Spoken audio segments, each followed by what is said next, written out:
여러분 주변에는 화를 잘 내는 사람이 있나요? 아마 이런 사람이 없지는 않을 겁니다.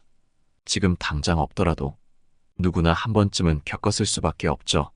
그 사람이 절친한 친구이든 직장 동료이든 가족이든 상관없이 사소한 일로 갑자기 화를 내며 주변을 불편하게 만들 때 우리는 어떻게 해야 할지 몰라 당황하고 그 사람을 달래주려 하거나 같이 화를 내며 쏘았을 겁니다. 하지만 이런 사람의 화에 휩쓸려 버리거나 그들을 진정시키기 위해 지나치게 양보하는 것은 결코 문제를 해결하는 방법이 아닙니다. 오늘은 여러분과 함께 욱하고 화를 내는 사람을 입 다물게 하는 한마디, 인간관계에서 센 사람의 특징에 대해 알아보려고 합니다. 첫 번째, 진정을 강요하지 마라. 우리는 상대방이 화났을 때 그 사람을 달래기 위해 노력한다. 말이든 행동이든 우선 그 사람을 진정시키는 것이 가장 중요하다고 생각하기 때문이다. 하지만 진정해라라는 말을 사용하는 것은 종종 역효과를 불러일으킨다. 화가 난 사람에게 이 말을 던지는 순간 그들의 감정을 무시하는 듯한 인상을 줄 수 있기 때문이다. 사람들은 자신이 느끼는 감정을 부정당할 때 더 큰 반발을 일으키며 이는 대화를 더욱 꼬이게 만든다. 예를 들어 친구가 무심코 한 말에 화가 난 상황을 떠올려보라. 이때 진정해라는 말을 하면 그 친구는 자신의 감정이 과장되었다는 듯이 느끼고 더 격한 반응을 보일 것이다. 뭘 진정해? 내가 잘못했어? 라는 반응이 일반적으로 나오는 반응인데 이러한 상황에서는 대화가 쉽게 단절되며 서로의 감정을 더욱 상하게 할 수 있다. 따라서 감정적으로 휘말리지 않고 이성적으로 대응하는 것이 중요하다. 상대방의 감정을 인정하면서도 그것에 휘둘리지 않는 것이 가장 현명한 접근법이다. 이를 위해서는 진정해라는 말 대신 내가 너를 화나게 했다면 미안해. 그게 내 의도는 아니었어. 내가 힘들어하는 부분에 대해 좀 더 이야기해 줄래? 와 같은 말을 사용해 본다면 상대방의 화는 쉽게 다스려지고 오히려 상대방이 당신에게 고마워하게 된다. 이러한 표현은 상대방의 감정을 존중하면서도 대화의 방향을 차분하게 이끄는데 효과적이다. 심리학적으로도 화가 난 사람은 자신의 감정이 무시될까 두려워하는 경향이 있다. 따라서 그들의 감정을 인정하고 대화를 이어가도록 유도하면 그들은 스스로 차분해질 기회를 얻는다. 이는 단순한 대화 기법이 아닌 감정 조율의 중요한 과정이다. 좀 더 이야기해 줄래? 라는 말은 그들이 존중받고 있다는 느낌을 주며 이는 그들의 긴장을 서서히 풀어줄 것이다. 결국 이러한 접근법이야말로 화난 사람과의 대화에서 가장 강력한 대응 방식이라 할 수 있다. 이와 같은 대화 방식을 꾸준히 실천하면 우리는 상대방의 감정을 보다 쉽게 이해할 수 있게 된다. 대화의 본질은 서로의 마음을 공유하는 것이지 단순히 문제를 해결하는 것이 아니다. 상대방의 감정을 존중하는 태도는 그들을 진정시키는 가장 강력한 도구가 된다. 그리고 우리가 먼저 이성적인 태도를 유지할 때 상대방은 자연스럽게 우리의 태도에 따라 차분해질 것이다. 우리는 상황을 악화시키기보다는 상황이 더 심각해지기 전에 상대방이 감정적으로 격해지는 패턴을 미리 알아차리는 것이 중요하다. 만약 그들이 평소보다 쉽게 화를 내는 경향이 있다면 진정하라는 말보다 왜 화가 났는지 그들의 이야기를 들어주는 것에 집중하라. 자신의 이야기를 들어주는 사람에게 화내는 사람은 흔치 않다. 두 번째, 말없이 자리를 뜨지 마라. 화가 난 사람과의 대화에서 때로는 거리를 두는 것이 현명할 수 있다. 그러나 아무 말 없이 자리를 피하는 것은 절대 좋은 선택이 아니다. 상대방은 무시당했다는 기분을 느끼며 감정적으로 더욱 상처를 받을 수 있기 때문이다. 다른 이유로 화가 난 사람이 당신의 무시로 인해 당신에게 타겟을 돌릴 수도 있다. 예를 들어 당신이 화가 난 상태에서 상대가 아무 말 없이 떠난다면 그것은 당신의 감정을 무시하거나 대화를 이어갈 의지가 없다는 신호로 받아들여질 것이다. 결국 이는 갈등을 해소하기는커녕 오히려 상황을 악화시키는 결과를 초래할 수 있다. 상대방의 감정이 격해진 상황에서 자리를 뜨고 싶다면 반드시 그 이유를 설명해야 한다. 지금은 우리 둘 다 감정적이라 말을 해봤자 상처만 줄 것 같다. 감정이 가라앉을 때까지 조금 시간을 가진 후 다시 차분하게 이야기하자라는 식으로 대화를 이어갈 시간을 요구하는 것이 적절하다. 이는 상대방에게 당신이 대화를 회피하는 것이 아님을 분명히 알리면서 동시에 감정을 가라앉힐 기회를 주는 것이다. 이렇게 하면 상대방은 자신의 감정이 존중받고 있다는 느낌을 받으며 더 큰 폭발을 일으키지 않을 것이다. 심리학적으로도 화가 난 사람은 자신이 통제할 수 없는 상황에서 더 큰 감정 폭발을 일으키는 경향이 있다. 따라서 감정을 인정하고 잠시 시간을 두겠다는 의사를 명확하게 전하는 것이 매우 중요하다. 이를 통해 대화는 일시적으로 멈출 수 있지만 문제는 훨씬 더 효과적으로 풀릴 가능성이 높아진다. 그리고 대화에서 거리두기가 필요할 때는 단순히 시간을 벌기 위한 도구로 사용해서는 안 된다. 상대방과의 대화를 피하려는 의도라면 오히려 불신을 증폭시킬 수 있기 때문이다. 적절한 거리는 상대방이 자신의 감정을 돌아보고 나아가 문제를 더 이성적으로 해결할 수 있는 기회를 제공하지만 단순한 시간 벌이는 상대와의 단절을 의미할 뿐이다. 자신의 감정을 돌아보는 시간을 갖는 것은 상대방과의 신뢰를 잃지 않으면서도 감정적으로 과열된 상황을 완화하는 가장 좋은 방법 중 하나다. 만일 이렇게 부드럽게 대하는 태도에도 상대방이 계속 화를 내고 아나무인으로 행동한다면 이때는 결코 만만한 사람이 되어서는 안 된다. 부드럽게 대해줬을 때 알아주는 사람에게는 따뜻하게 대해도 좋지만 부드럽게 대해줬다고 더 화를 내고 감정 쓰레기통 취급한다면 이렇게 대하라. 세 번째, 맞는 말로 반박하라. 상대방이 계속해서 화를 내며 결국 내가 정한 선을 넘는다면 우리는 어쩔 줄 몰라 하며 속상해할 수도 있고 인간관계를 유지하기 위해 참을 수도 있다. 하지만 그러한 도전들을 맞받아쳐야 할 때가 반드시 다가온다. 우리는 준비된 말로 단호하게 맞서야 한다. 상대방이 우리의 선을 넘어선 것을 인지하게 만들며 때로는 그들이 우리를 조금은 두려워하도록 만드는 것이 중요하다. 이는 힘의 균형을 잡는 방법으로 그 과정에서 자신감 있는 태도가 필수적이다. 불안하거나 분노가 가득한 모습을 보여주기보다는 침착하고 냉정한 모습을 유지하는 것이 상황을 우리 쪽으로 끌어오는데 도움이 된다. 우리가 상황을 맞받아치는 것은 단순한 반박이 아니라 내가 가진 진짜 힘을 발휘하여 상대의 무례를 극복하는 합리적인 방법이다. 실제로 맞서야 하는 상황에서는 우리의 말 한마디 한마디가 중요하다. 준비된 답변으로 상대방의 비판이나 부정적인 언급을 뒤집는 것은 우리가 그들의 비합리적인 주장을 일축하고 우리의 입장을 명쾌하게 밝혀나가는 과정이다. 이러한 과정 속에서 우리는 자신의 가치와 신념을 확실히 보여주면서 동시에 상대방에게 강한 인상을 남겨준다. 이런 사람은 건드리지 말아야겠다는 생각을 들게 한다. 이 모든 것은 자신감, 준비성, 그리고 용기를 바탕으로 한다. 우리의 말은 단순한 소리가 아니라 우리 존재의 표현이며 진실되고 단호한 대응은 우리의 인격을 반영하는 것이다. 때문에 우리는 상황과 대한 깊은 이해를 바탕으로 상대방을 확실히 제압할 답변을 준비해야 한다. 이 과정을 통해 우리는 자신과 타인과의 관계에서 무시당하지 않는 사람이 될 수 있다. 더 이상 무례를 봐주지 말고 맞는 말로 대처하라. 네 번째, 노골적으로 웃음기를 빼라.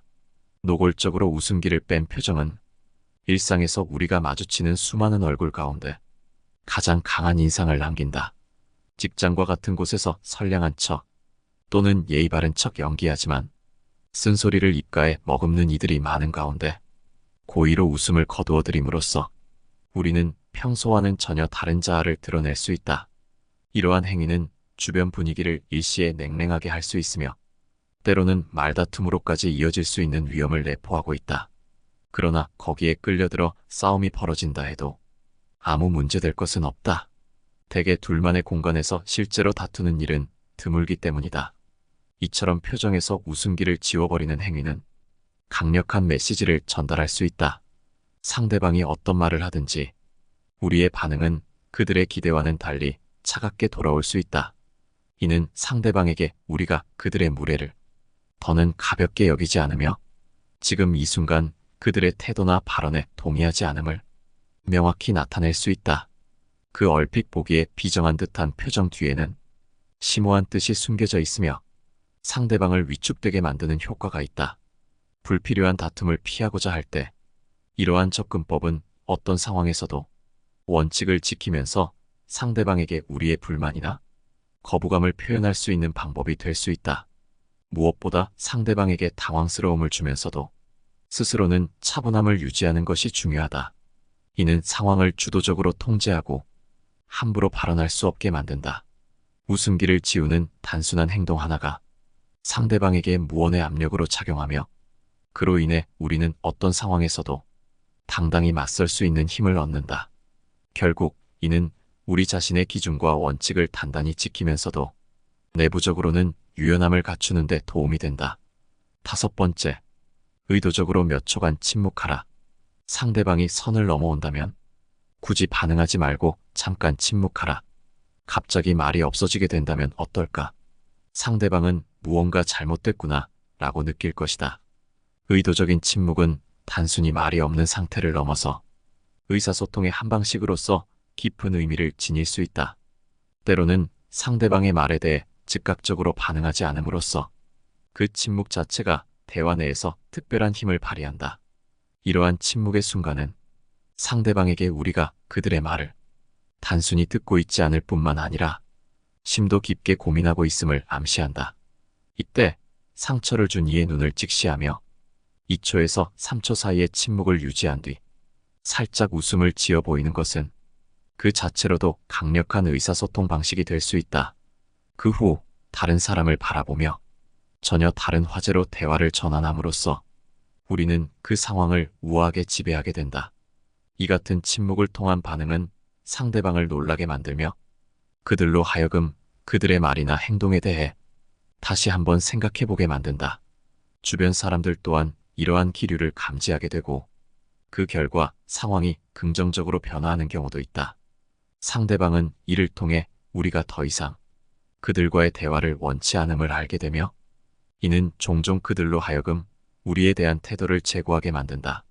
침묵이 지닌 힘과 그것이 인간관계에 미치는 영향은 의외로 강력하고 효과적이다. 특히 대화의 흐름을 조절하는 수단으로서 침묵의 역할은 아무리 강조해도 지나치지 않다. 우리가 택한 침묵의 방식은 우리가 누구와 대화를 나누는지 그리고 우리 자신이 어떤 상태에 있는지를 반영한다. 때로 침묵은 단지 말을 아끼는 것이 아닌 우리의 감정과 생각을 가장 잘 표현할 수 있는 효과적인 수단이 될 수 있다. 침묵을 통해 우리는 상대를 공경하고 상대의 말을 심사숙고하는 태도를 보이며 동시에 우리의 의견을 분명히 할 준비가 되어 있음을 내비친다. 그렇기에 침묵은 단순한 부재가 아니라 매우 의도적이고 효과적인 소통의 방식이 될 수 있다. 6번째, 그건 내 생각 아니야? 라고 말하라. 너가 답답해서 화가 나 죽겠어. 누군가 나를 비난하면서 분노할 때 굳이 사과하거나 화를 낼 필요 없이 그건 내 생각 아니야? 라고 말하면 상황이 순식간에 정리된다. 상대의 말이 바로 힘을 잃기 때문이다. 소심하다는 말에 발끈해서 소심하지 않다는 것을 설명한다면 어떻게 될까? 굳이 그래야 하는 상황이라면 주저리 그렇게 해도 되겠지만 무례한 의도로 말하는 사람에게 이런 설명은 상대의 의도를 벗어나지 못한다. 암만 설명해도 변명으로 들리고 상대를 이해시키는 것은 거의 불가능하다. 설명으로는 설득은커녕 상대에게 끌려다니는 꼴이 된다. 내 감정과 시간을 낭비하게 된다. 이럴 때 그건 내 생각이지라고 하면 그만이다. 상대의 의견은 그저 상대의 의견일 뿐이다. 상대가 나를 소심하다고 말하면 내가 소심한 사람으로 결정나는 것인가? 다른 사람은 전혀 다르게 생각할 수 있다. 상대의 말에 설명하며 설득하거나 화를 내는 것은 결정권과 주도권을 상대에게 주는 꼴이다. 또 소심하면 어떤가? 나름의 장점도 많다. 괜히 상대 말에 휘둘릴 필요 없다. 상대방의 생각일 뿐이라고 생각하면 그 비난은 허공에 흩뿌려져 사라진다. 너는 너무 신경질적이야. 너는 실패했어. 이건 상식이야 라는 말에 그건 그냥 내 생각이잖아. 라는 대답은 선 넘는 사람으로부터 오는 영향을 한순간에 물거품으로 만든다. 심지어 너나 잘해라는 의미도 내포하고 있다.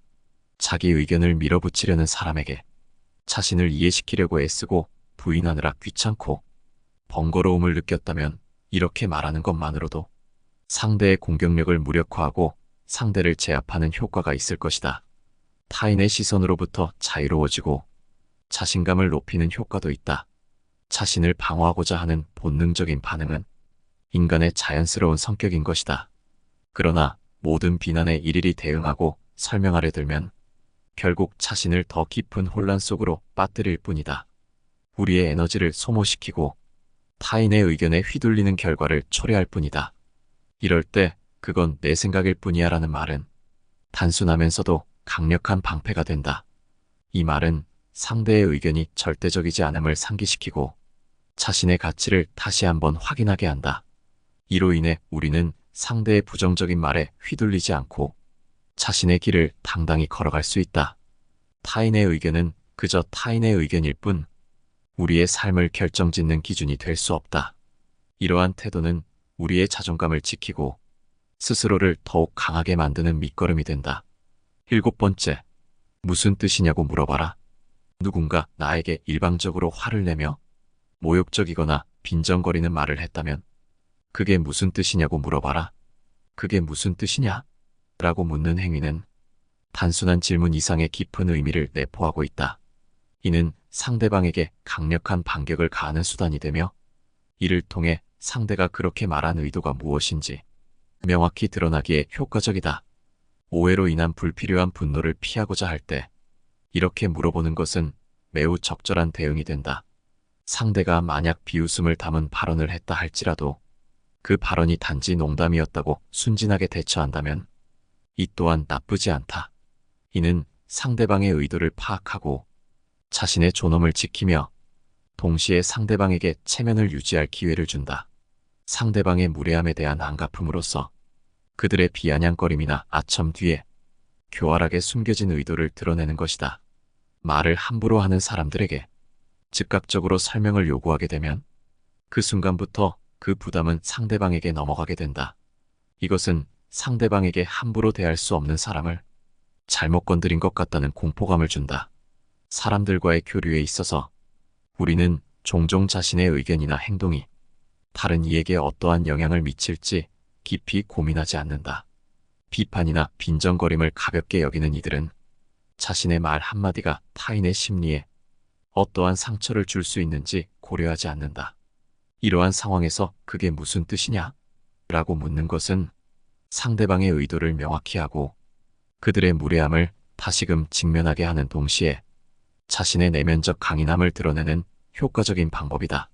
이는 단순히 상대방에게 무례함에 대한 설명을 요구하는 것뿐만 아니라 그들의 비열한 행동이나 말에 대해 스스로를 방어하고 우아함과 지적 우위를 유지하는 방법이다. 이 과정에서 우리는 자신의 정체성을 확립하고 타인의 부정적인 에너지로부터 자신을 보호할 수 있다. 8번째, 사람 같지 않은 사람에게 쓸데없이 화내지 마라. 사람 같지 않은 자들에게 화를 내는 것은 자신에게 해가 된다. 이들에게 화를 내는 것은 아무 의미도 없는 시간 낭비일 뿐이다. 이들에게는 화를 낼 가치조차 없으며 화를 내는 것 자체가 손해이다. 우리는 이들보다 지혜롭기 때문에 사람 같지 않은 사람에게 굳이 화를 낼 필요가 없다. 그렇기에 이런 사람들에게는 감정을 통제해야 하며 감정은 이 세상을 살아가는 데 있어 가장 위험한 힘이 될 수 있다는 사실을 명심해야 한다. 우리를 흉보는 자들은 이러한 감정적 반응을 유도하여 그 상황을 이용하려 한다. 그러므로 이들의 계획에 놀아나지 않고 감정에 휩쓸리지 않으며 침착하게 상황을 판단하고 대응하는 것이 중요하다. 가슴속에서 올라오는 분노의 감정을 통제하고 냉정한 머리로 이성적인 판단을 내리는 것이 필요하다. 이러한 자들에게 화를 내는 것은 오히려 우리 자신에게 상처를 주고 상황을 더욱 악화시킬 뿐이다. 감정적인 반응은 우리의 판단력과 행동에 대부분 부정적인 영향을 미치며 홧김에 뱉은 잘못된 단어나 행동으로 인해 우리의 약점을 노출시킬 위험이 있다. 그러므로 이들이 자극하더라도 당당한 태도로 할 말을 하고 평소와 다르게 눈치 보거나 극도의 분노를 드러내지 않는 것이 현명하다. 내가 잘못한 것이 없다면 결국 내 주변의 좋은 사람들은 나를 더욱 믿어주고 곁에서 힘이 되어줄 것이다. 이러한 상황에서 우리는 자신의 감정을 통제하고 이성적인 판단을 내리는 능력을 키워야 한다. 감정에 휘둘리지 않고 자신의 내면을 들여다보며 자신의 행동과 반응을 조절하는 것이 중요하다. 이를 통해 우리는 더욱 강하고 당당한 인격체로 성장할 수 있으며 사람 같지 않은 자들의 부정적인 영향력으로부터 자신을 보호할 수 있다. 9번째, 서서히 거리를 둬라. 말 같지도 않은 말은 그저 소음에 불과하다. 우리는 주로 불필요한 소음으로부터 서서히 거리를 두려고 할 때 그 방법은 다소 절제되고 미묘한 수단에 의존하는 경향이 있다. 하지만 사람들과의 만남들을 적극적으로 피하고 공간적 또는 사회적 거리를 넓혀가는 것은 한 의미에서 우리 자신을 보호하는 행위라 할 수 있다. 만일 우리가 마주치게 되더라도 그 관계를 업무적인 것으로 제한하며 있는 힘껏 그들과의 대화를 회피하는 것이 현명한 접근일 것이다. 일터에서 우리가 사람들과의 완전한 침묵을 유지하는 것은 거의 불가능하다. 상황이 그럴 때마다 내와 같이 간단하고 단호한 응답으로 일관하며 꼭 필요한 말 이외에는 거의 대화를 나누지 않음으로써 최소한의 커뮤니케이션을 유지하자. 나를 경시하는 이들에게 내 시간과 에너지를 소비하는 것은 결코 효율적이지 않다. 그들에 의해 발생할 수 있는 모든 부정적 영향으로부터 나를 보호하기 위해 그러한 관계를 사전에 차단하는 것은 매우 중요한 일이다. 이러한 방식은 멀어지는 과정에서도 우리 안의 품위를 유지하도록 도와준다. 상대에게 불필요한 마음과 시간을 주지 않으면서 동시에 우리 자신을 진정으로 중요한 관계에 집중할 수 있는 하나의 계기를 마련해준다. 우리의 정신적, 감정적 에너지는 한정되어 있기에 그것을 보존하고 잘 분배하는 것은 생활의 질을 결정짓는 중대한 요소이다. 결국 개인적 공간 및 정신적 평안을 지키기 위한 이러한 조치들은 우리를 더욱 성숙하고 방어적인 개인으로 성장시킨다. 때때로 자신에게 해가 되는 관계로부터 우아하게 멀어지는 것은 자신의 내면과 더욱 긴밀하게 연결되고 자신에게 진정으로 중요한 것이 무엇인지를 깊이 성찰하는 계기가 된다.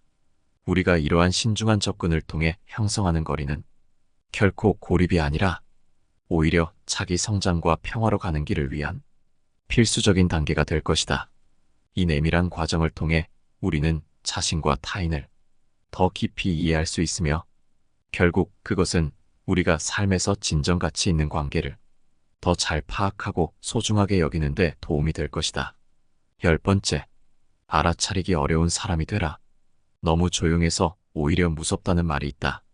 이런 말에서 알 수 있듯이 조용한 사람은 그 마음을 좀처럼 알아채기 힘들다. 인간은 자신이 알 수 없는 사람에 대해 두려운 감정을 느끼게 된다. 그렇기에 평소에 만만해 보이는 이미지를 버리고 조용하지만 무서운 사람이 되고 싶다면 가장 효과적인 방법은 침묵을 지키는 것이다. 말수가 많은 사람은 말 속에서 자신을 드러낼 수밖에 없고 말이 많아지기에 실수도 나오기 마련이다. 자신의 약점이 되는 부분이나 자신이 잘 모르는 것을 스스로 자백하는 꼴이 되어 상대방으로 하여금 무시하거나 만만하게 봐도 되는 상대로 비춰지게 되지만 말수가 없고 쓸데없는 얘기는 잘하지 않는 조용한 사람은 그 속을 몰라 어렵다. 이는 시끄럽고 말이 많은 사람보다 더 무서워 보이게 만드는 효과가 있다. 사람은 미지를 두려워하고 침묵을 지키게 되면 아무것도 알 수가 없기에 사람은 본능적으로 함부로 대하지 못하게 된다. 조용한 사람은 함부로 예측할 수 없기 때문에 위협적으로 대하는 말 많은 사람보다 더 무섭다. 그들과는 인간관계를 오래 맺지 않았다면 그들의 생각을 좀처럼 읽을 수 없고 어떤 행동을 할지 예측하는 것이 불가능하기 때문에 사람 같지 않은 사람들도 좀처럼 건드리려 하지 않는다. 게다가 조용하지만 무서운 사람은 무언가 준비하고 있더라도 다른 사람에게 결코 티를 내지 않는다. 자기 발전을 위하여 자격증 공부, 이직 준비, 심지어 투자와 사업 등을 준비하고 있어도 다른 사람에게 굳이 드러내려 하지 않는다. 그들은 결코 자신의 속마음을 드러내려고 하지 않는다.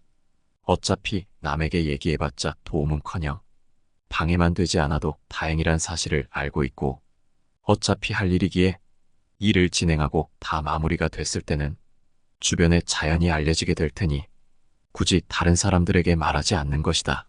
하지만 어떤 사람들은 자랑하고 싶어서, 또는 잠시나마 상대보다 뛰어나 보이고 싶어서 지금 준비 중인 것을 자랑처럼 말해버리는 경우가 있다. 하지만 조용하지만 무서운 사람은 최소한 누가 방해하려 하더라도 아무 방해도 안 될 때, 일에 지장이 없을 때, 그때가 돼서야 밝히거나 한다. 만일 누군가를 이기고 싶을 때는 상대가 감히 범접하지 못할 정도로 이를 궤도에 올려놓은 후에 말하거나 한다. 상대를 애매하게 이기게 되면 후환이 생기기 마련이니 압도적으로 이길 때까지 기다리는 것이다. 애매하게 이기는 것보다 이런 압도적인 승리야말로 상대방으로부터 해코지 당하지 않고 뒤끝 없이 일을 마무리 지을 수 있다. 혹시나 트러블이 발생하더라도 큰 부담 없이 아주 작은 부담으로 끝낼 수도 있다.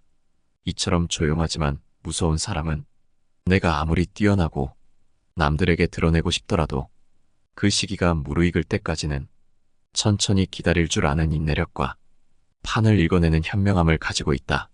조용하지만 무서운 사람은 그 사람의 그릇을 알아차리기 어려운 나머지 무섭게 느껴지는 것도 있지만 날카로움을 제대로 누르고 자신의 목표를 향해 참아가며 실행하는 것이 다른 사람들로 하여금 존경심과 두려운 감정을 느끼게 된다.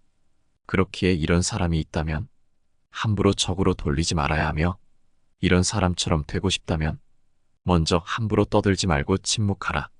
욱하고 화를 내는 사람을 입 다물게 하는 한마디. 인간관계에서 센 사람의 특징에 대해 함께 알아봤습니다. 오늘 함께 알아본 이 지혜들이 어떠셨나요? 여러분의 소중한 의견을 댓글로 남겨주시기 바라며 영상은 이만 마치도록 하겠습니다. 감사합니다. 내 삶을 바꾸는 지혜였습니다.